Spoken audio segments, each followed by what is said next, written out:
एक बार पहाड़ियों और देवदार के जंगलों के बीच बसे एक शांत गांव में लुकास नाम का एक लड़का रहता था। लुकास दूसरे बच्चों से अलग था। उसे खेल के मैदानों और हंसी मजाक से ज्यादा किताबों और सपनों की संगति ज्यादा पसंद थी। काम और अपनी चिंताओं में व्यस्त उसके माता पिता अक्सर उसे जंगल में अकेले भटकने के लिए छोड़ देते थे। लुकास को जंगल में सुकून मिलता था। वह कई पीढ़ियों से हिरणों द्वारा बनाए गए रास्तों पर घंटों बिताता था। पेड़ों के बीच से गूंजने वाले पक्षियों के गीतों की सिम्फनी सुनता था।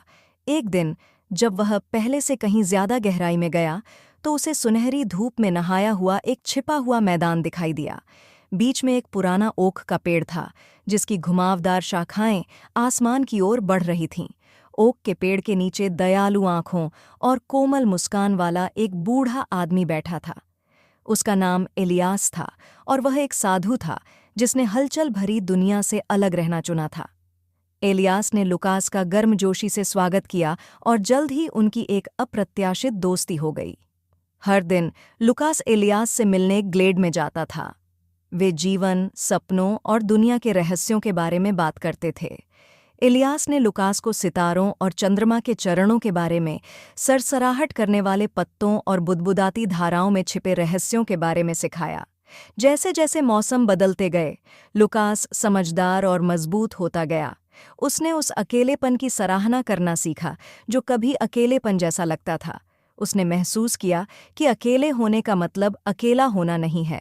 एलियास को अपने मार्गदर्शक के रूप में पाकर उसने अपने विचारों में समृद्ध और अपने आसपास की प्राकृतिक दुनिया से गहरा जुड़ाव पाया। साल बीतते गए और लुकास गांव में उस लड़के के रूप में जाना जाने लगा जो हवा से बात करता था और पेड़ों की भाषा समझता था।